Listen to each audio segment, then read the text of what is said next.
Thank you, everyone, for coming to another episode of the Chicagoland podcast, The Hero in the Mirror. This podcast serves as a reminder that heroes aren't that hard to find and that you're writing your own hero's story. With us today, we have local Chicagoland Jampierr Zhanay, business co-partner for Tom's Asphalt, acting CFO, also currently pursuing a CPA in accounting, just a fancy way of saying just a black belt in accounting. Is that pretty fair? And first generation Ecuadorian American, also working as a senior technical accountant in corporate America. Jampierr, I want to take a moment to thank you for coming today to our podcast, and great to have you here in the studio. Yep, sounds good. Yeah, Northeastern. With that said, I'd love to jump into it.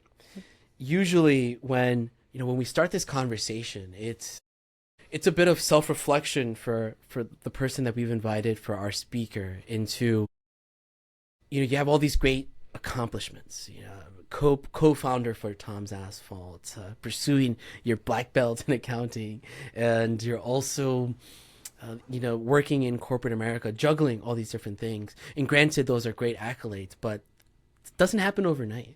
Yep. And the one thing that this podcast serves to do is to act as a reminder that the milestones, the accomplishments, the mountains that you have to climb, make you the person that you are today. The hero in your story, the hero in the mirror.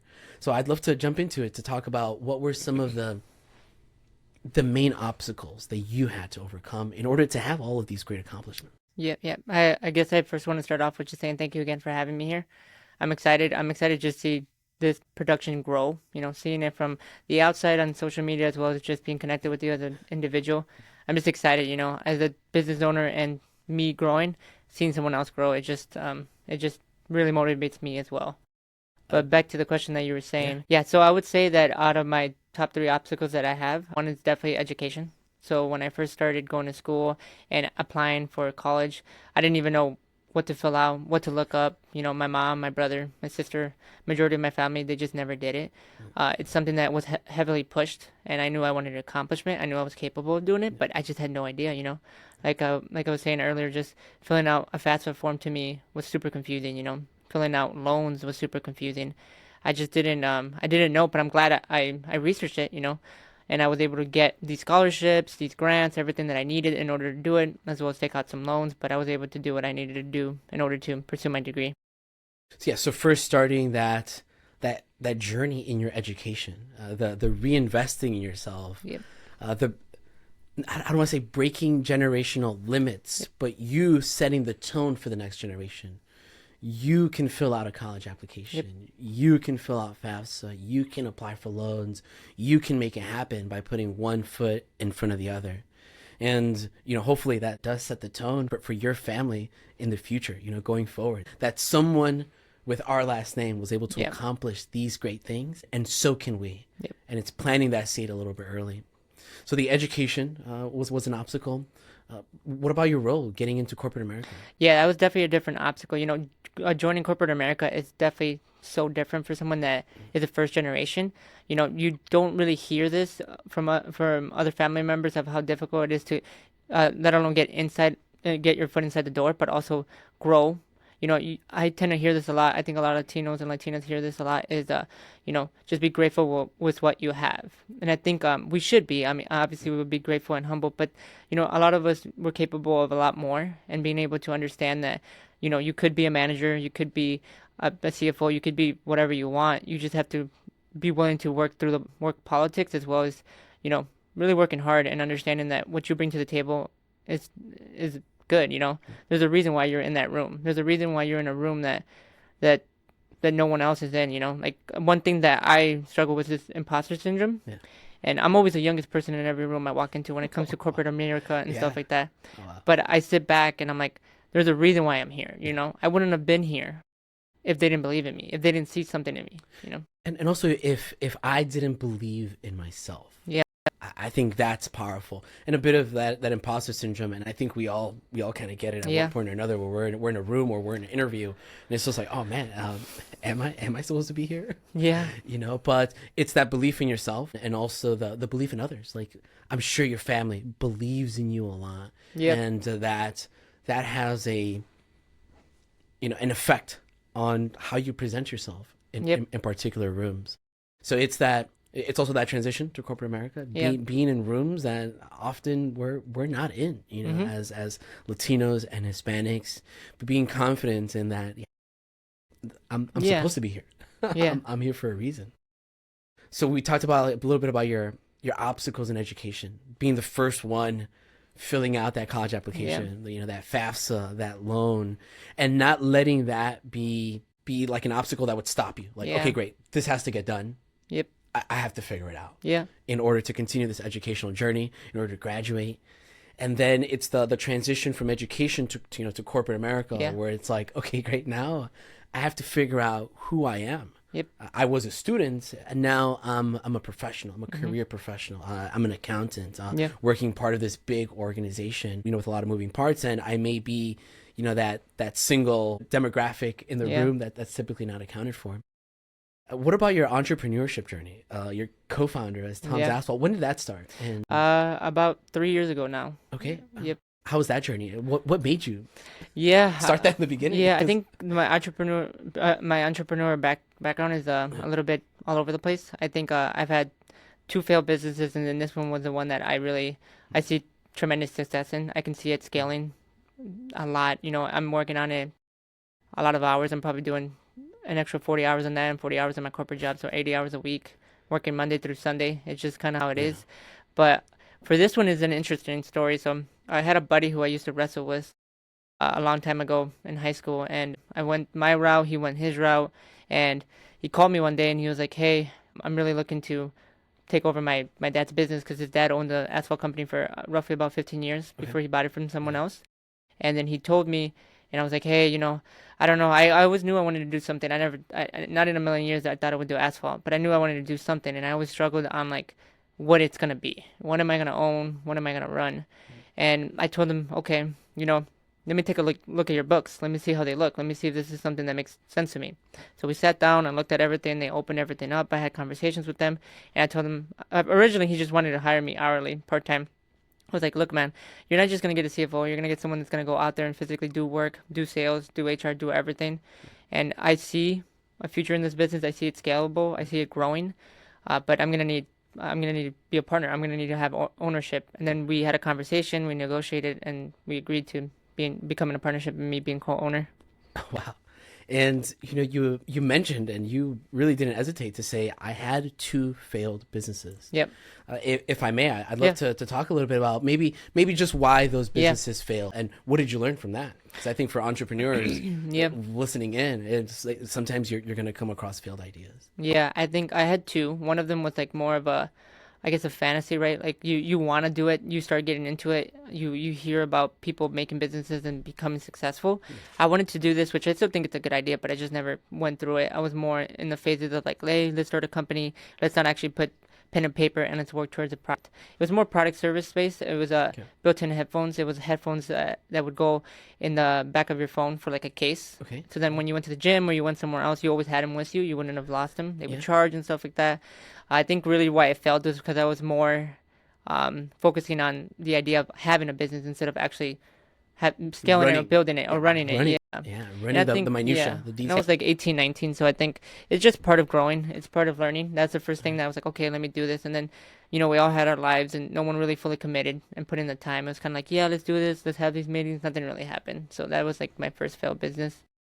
What about the second one? Second one was a little bit more concrete. I actually had some clients. It was I used to day trade, so I day traded stocks. I did options trading with calls and puts. Okay. But I mean, if you read anything about it, it's like 5% of day traders actually make money. I did make some money, but however, it just for me, I mean honestly, I love it. If I could have a dream job, it would probably be trading. But it's just so much stress. You're dealing with other people's money. You're managing money. There's so much that can happen with the market, and like. Absolutely. You have a couple good trades and you think you're the person, but you're not. You're gonna lose it. I've had days where you make a lot or you lose a lot, but overall, I just felt that it's just something that I wasn't scaling. I was kind of breaking even or losing money for my clients or making the money, but it was more kind of like, hey, this isn't something that I'm comfortable doing, and it just got me with the stress. But I think that there is money to be made if you don't day trade. You just invest consistently. Okay. So we usually wait till the end of the episode to ask for advice, but I think this is a really good segue Yeah. to, if you were to give three pieces of advice to an entrepreneur Yeah. out there who's starting a business, right? Based on your two failed businesses and Yeah. the current business you have running. Yep. What are three good pieces of advice Yeah. for a young or, Yeah. or new entrepreneur? Yeah. Do you want me to speak to that? Yeah, or for sure. Yep. Yeah, you can. So I would say my three biggest takeaways from this is, understanding that you're going to have to put in a lot of time. You're going to have to make sure you put in those 20, 40-hour extra weeks. It's not going to take a year, 2 years, or 3 years. I'm in year 3, and we're just starting to still scale it. I take very minimal for my business to pay myself back. I reinvest majority of it. But, it's one hell of a ride, Like they say, Rome wasn't built in a day. It's literally like you can have 90% of entrepreneurship is so hard. You're like tired. You're like, how am I going to do this? So many obstacles. But that's sweet. That last 10% is so sweet. Having that money, watching the business grow, closing deals, and just seeing that bank account grow. You're like, wow, this is actually working. It's just everything starts to fit together. You're so scared. I would say the second point is like, you're going to be so scared of doing something. Just do it. Take the first step, climbing up a set of stairs, you're going to have to take that first step to get to the end, right? And just for me, when I first started doing it, I didn't even know how I was going to set up a payroll system. I was kind of like all over the place. I literally just downloaded it and I did it. And now it's just automated by itself. And I remember being so scared, like, this is going to take me forever. But that's that. And then the third advice that I would recommend is just believe in yourself, and, you can accomplish anything you want to do as long as you put the time into it. Belief, self-belief is really, really important. And for me, I tell my story of being this stuttering little Mexican kid, and my speech pathologist being the first person to believe in me, to say, like, there's this vision I have of this Fidel that can speak eloquently. Yep. I don't know what she was talking about. Yeah. I don't know who you're looking at me. Yeah. But when I started to tap into that vision of what she saw, I started to materialize that for myself. Yeah. So, long story short is, and what I'm trying to ask here, did you have support systems that helped you believe in yourself? And who were those support? Mentors, coaches, family? What did that look like? Yeah, I've definitely had mentors over the years in my corporate life, my educational life, and as well as just my entrepreneurship life and my life in general. I think my biggest one supporter, like many of us, is our mothers. Like my mom, Monica. She's always been... shout out to the moms. Yeah, shout out to the moms. She's been really supportive. She's never believed that I couldn't be able to do anything. She's always had my back. For corporate, I've had so many mentors. I can't even name them, but my more current ones are Mike. He's the controller of my company, and I had a couple conversations with him, and he helped me develop to get promoted to my new role right now. And for the business, it's gonna be Tom, my business partner, but as well as his dad, Rob.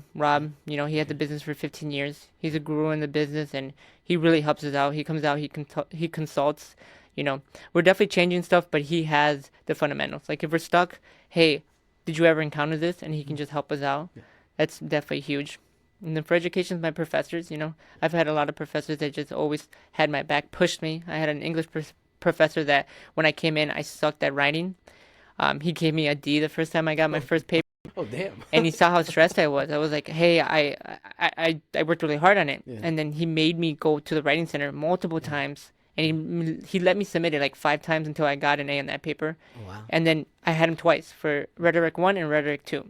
And I got A's on both. And the reason was because he really pushed me. And I've gotten to the point where I feel so comfortable with my writing now because he really pushed me to become a good writer. You mentioned a few people there. You mentioned your mom. You mentioned people in the educational space, your professors that kind of pushed you outside of your comfort zone. And almost pushed you to find, those other limits, those other levels that you can grow to. You mentioned your partner, and you also mentioned Tom from Tom's Asphalt, as the founder. Is there a piece of advice you would give to somebody to say, don't be scared, look for those mentors, look for those coaches? Because honestly, from we talked about the Hispanic type of mentality where it's okay to be complacent. It's okay just to be grateful with what you have. But some of us strive to strive for that growth. Yeah. So is there any bits of advice you Yeah. would recommend for somebody? I would say that I struggled with that too, finding a mentor first. I think what it is, not being so, I don't know what the word is, but not being so, I guess, shy or timid or not understanding how it works, but just understanding that, Afraid to ask? yeah, afraid to ask, yeah, to ask, more yeah. being afraid to ask someone, but just understanding that the people who have what you want will never judge you. Like someone who's a bodybuilder will never judge someone that just started working out, as well as someone who has a successful business will never judge someone who just started because they've been in those shoes that you were at one point. You rather get more hatred or jealousy for people who want what you have or are in the same level. It's always and that's why like the Latino culture is so confusing to me because like we should be helping each other, guiding each other. You see all these programs for other minorities, and they have organizations, they have teams that help each other to get, whether it's corporate America, whether it's entrepreneurship or whatever. But I don't see that in the Latino culture. It's really small, and I hope that's something that we can grow. Yeah, and I was having a conversation with my media manager Julian, and he talked about how it's easy to say that it doesn't exist. It's harder to look for them. Yep. So there are great, wonderful Hispanic organizations out there, but you have to want to look for it. Yeah. You got to be able to step outside your comfort zone. To ask for those networking opportunities. And in college, I was so afraid of networking. Yeah. Of like what people might think. Yeah. The imposter syndrome. I shouldn't be in this room. Why am I at this conference? What am I really learning? But when you switch that mentality to a mentality of growth and almost fearlessness, right? Yeah. Fortune favors the bold. Yep. You gotta take that step forward. Throughout these these different struggles that you've encountered in education, transitioning to corporate America, even with your entrepreneurship journey now, what's kept you motivated and resilient in the face of that adversity? Yeah, I think it's knowing that I have this big vision for my goals and knowing that I'm going to accomplish them, knowing that every step that I take is one step closer to that goal, right? If I want to make X amount of money through the business, I know that if I'm going to take this next contract and land a sales, it's going to take the money and reinvest it into the next product. That every product that I buy, every new employee that I train, it's going to allow me to get to the next level of scalability from the business aspect. As well for me, I mean, the biggest thing growing up, we didn't grow up with too much. I just want to see this. I want to have financial freedom. And it's not necessarily so much for like being a billionaire or a millionaire. It's more just being able to take care of me and the people that I care about. And that includes my family and my workers and my friends, That's something that I've always strived to and worked for. And I think just accomplishing goals that allow me to have my kids see and my kids' kids see and then being able to accomplish it. We talked about, filling out FAFSA, getting your bachelor's degree. Yeah. The biggest thing for me is, checking off this box that says, I got this. And then my kids will see it and they'll be like, hey, my parents did this. My uncle did this. They did it. Why can't I do it? There's someone that can guide them and they can strive for it. Like breaking generational barriers is what I call. And you are an uncle. Yeah, I am an uncle now. You're an uncle now. It's crazy. So now it's even more reinforcement. Yeah. To continue to do great things. But I didn't mean to cut you off. Yeah. Congratulations. No. Yeah, Romeo. Yeah, he's almost. I think he's about 3-4 months old now. Yeah. That's so crazy. Hopefully a little Romeo. Yeah. Romeo will watch this. Yeah. Hopefully in like 10 years we'll see how. Exactly. Look back on. Yeah. Yeah, but going back to like the breaking barriers, it's just more to relate of like, I think we all need to be conscious about how we're breaking barriers right now, like you stated, for our future generation. But our previous generations did the same thing. We may not see it. There's a lot of barriers that my mom, that my grandma, as they immigrated here, first like literally came here. Those barriers are insane. We're talking about crossing the border and doing all that stuff that they had to do. But also my mom, as a single mom, breaking barriers of just, I don't even know how to explain. There's just so much things that I didn't see that allow me to get the opportunity. And then I just took advantage of the opportunity. And that's why I think it's so important for us as first gen or second gen or third gen is taking the opportunities that are given to you. Don't be scared. Do them, not to be too tough, but don't be lazy. Go out there and make your parents proud, make your grandparents proud, make your family proud, and make yourself proud, have something to achieve. It's also, at the end of the day, like who do you represent? You represent yourself. You represent your I family. represent my home. Yeah, you represent, Ecuador. You Yeah, I was just about to say I right? represent my whole nation. Like Yeah, I you represent everyone represent your that's whole nation yeah. here in Yeah, Chicago. everyone that's connected to me, I Yeah, represent, in some form or way. that's really beautiful. How do you define success? How has that definition changed over time? I mean, you've gone through Yeah. these different journeys. Yeah, I think there's definitely different levels of success. I think one new success that I'm working towards is building a better relationship with God. Going to church, reading the Bible, Mhm. understanding, meeting more with the priests and stuff like that. I do think that it's my time to build this connection, and I feel it. I've been incredibly blessed before, Mhm. and I like to joke around and say like my mom prayed for me a lot, and that's the reason why I am where I am. But Yeah. realistically, I don't know. I mean, I've just been so incredibly lucky. Obviously, there's been stuff going on here and there, but to get to where I am and where I'm gonna go to, I mean, it's because of obviously the hard work that I put in, but it's all God's plan at the end of the day, I believe. But yeah, I think success is just building a relationship with Him as well as having your own goals, right? You have these long-term goals, short-term goals, and medium-term goals, and those switch. And as long as you are striving them and pushing yourself at your pace, because we have people who run 100 miles, and then we have people who can barely walk. But if they both set goals Mhm. and you can get to them, and they push you as an individual, that's what matters.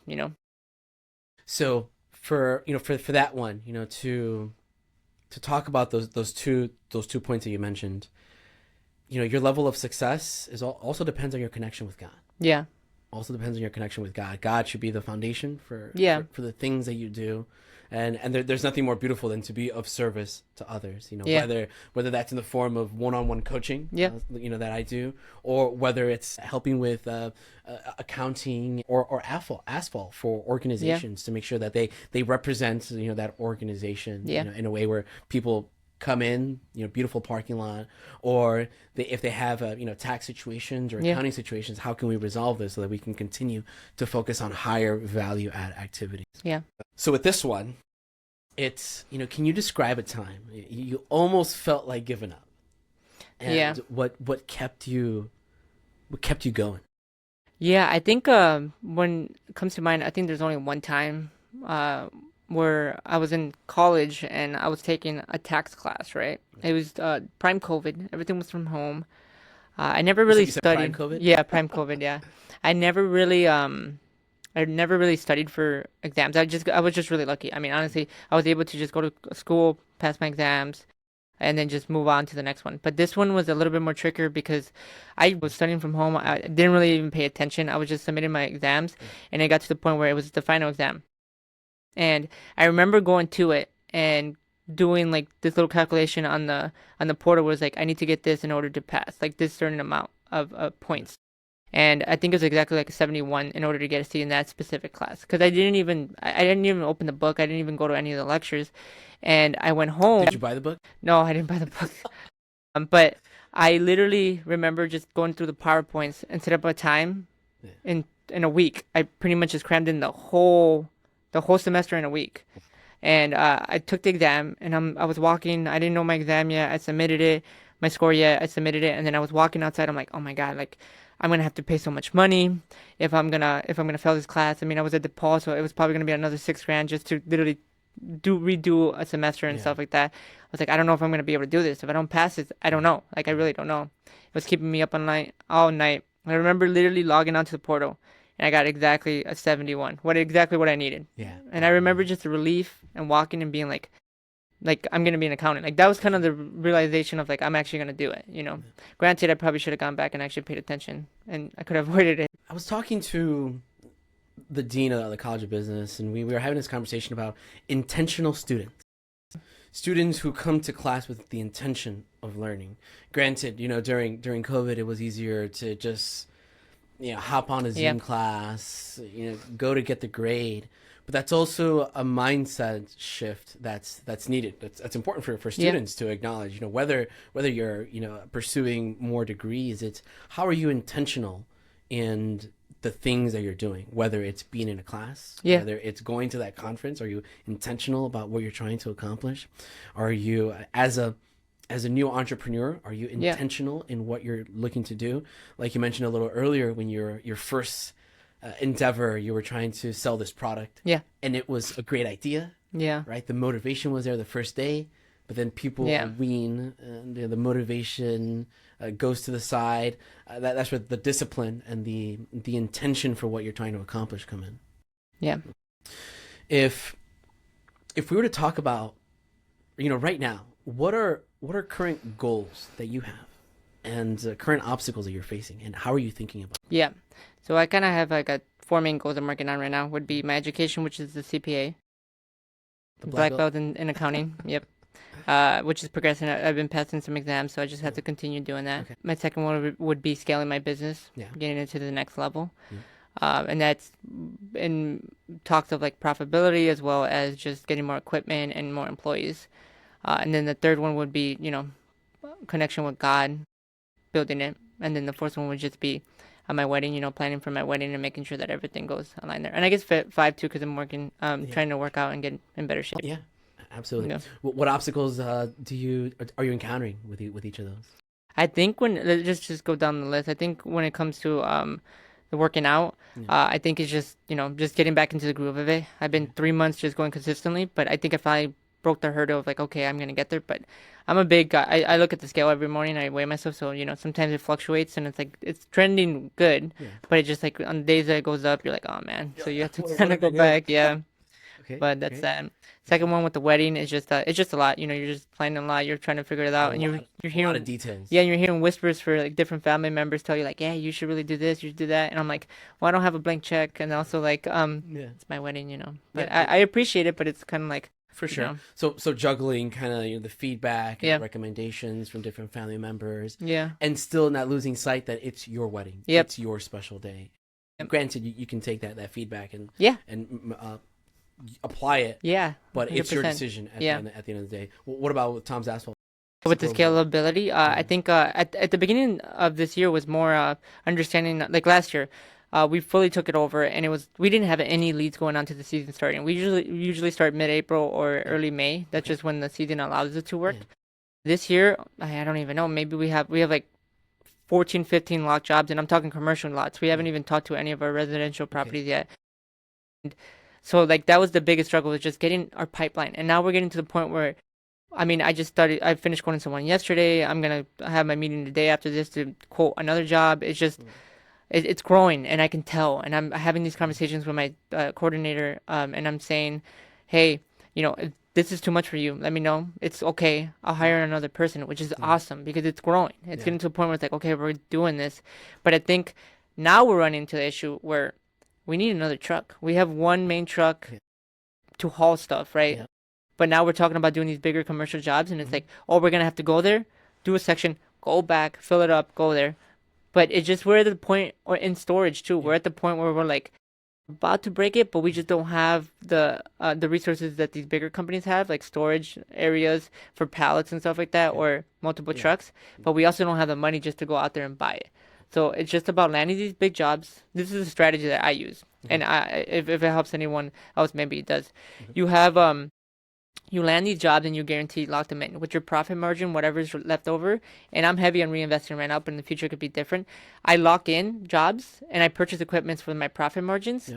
And then I put them on a card or a 0% credit card from the business. Or if I have the money there, I just pay it, knowing that the money's going to come in within a week. And I pay for the equipment. So the job pays for the equipment, and I can use the equipment for the future. It's going to last me like 10, 15 years. So understanding what are the formulas for success Yeah. for particular businesses, and the scalability of the cost benefit analysis of how much time are we wasting waiting for materials to be delivered to the site, versus do we invest in a truck that we can think long-term inventory that can be used for more jobs, and really what that cost benefit analysis is. You also mentioned your black belt in accounting. What obstacles are you overcoming? Yeah, so there's 4 exams, right? All right. So you have to take FAR, audit, tax, and it's BSc, what they call it now, which is like a concentration within whichever those 3 you want to do. But they're rigorous.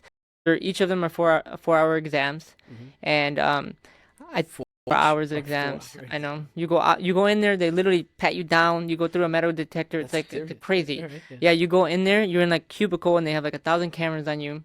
It's like high pressure. The first time I took it, I was like sweating. Everything was crazy. I was like, I don't know. I went in there and I bombed it because I was like so like Yeah. out of it. I wasn't prepared for something like that. Yeah. And then I came back in and then I passed far. But I'm studying for my audit portion, so hopefully within another month or two I can get it. I'm just kind of taking it. I have to schedule my exam, but it's more for me is understanding, like what best way for me is to study, right? Because I didn't study before, but now I need to understand that because there's so much information, and it's not like a regular exam where you go in and you get 75% or whatever it is and you pass. There's a score. You need to get a 75, but it's not like a percentage. It's based on everyone that takes it. You need to be in like the top percentile in there, and that's how you get your accumulated points. So you're essentially competing against the best of the best, and you have to be the best in order to get it. It's like a 30% pass rate for everyone who takes it.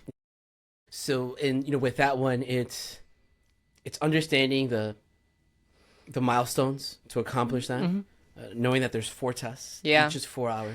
Each is its own Each hurdle. is demanding in its own time and process, and also what's the best way that I can think of, how can I be successful in this endeavor? Yep. The last one, interestingly enough, your connection with God. Yeah. What obstacles do you have there? I think if I'm going to be completely honest, I think I always struggled before going and building the relationship of just praying. I think I felt uncomfortable praying. And I think speaking with my pastors and my family members who've been more involved with church and stuff, just understanding that it's not so much about praying of what you want, but also praying of what you have, like being thankful, saying, thank you, God, for allowing me to connect with you today. Thank you for allowing me to have a business. Thank you for giving me this rough patch that would guide me and build me to get to the next level. Like sometimes I pray for like, can you give me wisdom on this? Not necessarily can you give me the answer, but give me a path to get the wisdom to get to this next level. And every day I'm learning, and I think it's working. It's making sure you continue to build that connection with God, and More comfortable, and that He's still the foundation for everything that you do, and to practice that attitude of gratitude. Yeah. Because it's easy to say, I want this or I want that, versus I'm grateful that I have this beautiful day to enjoy. Yeah. I'm grateful that when I call a relative, when I call my mom, that they pick up. Yep. Yeah, I'm grateful for the opportunity to build something that may last, that may help, create maybe generational wealth, and, generational opportunities for everyone. And I think all of those are wonderful goals and challenges that you have ahead. So how exciting, how exciting to to have those goals and to and have an opportunity to overcome those obstacles. If we were to start to wrap up today's episode. Jampierr, thank you again for coming here, and you've given us lots of great bits of wisdom, and I appreciate the openness and sincerity in your responses. If we were to give one final thought or one piece of advice to our audience here, maybe that young Latino entrepreneur, or that student who's needs to apply for that scholarship or that loan, what piece of advice would you give to them? Yeah, I think I would just say, don't be afraid, take the step and always believe in yourself. Know your worth. I just think that's just incredibly important to know your worth and really embrace your background, your culture. Don't be embarrassed of where you started. Just know that one day you're going to be where you belong, and that could be light years away, but just work hard and you're going to get there one day. Thank you, Jampierr, for that wonderful message. Know your worth. If we were to tell somebody, this is how you can get to know what your worth is, what would that look like, right? How do I quantify what my worth is? I think it's just really understanding your skill set and your capability. Depending on whatever projects you worked on, whether it's in corporate America or any experiences you've had in life, just knowing that you've overcame these barriers and you've developed these processes that not too many people can do, right?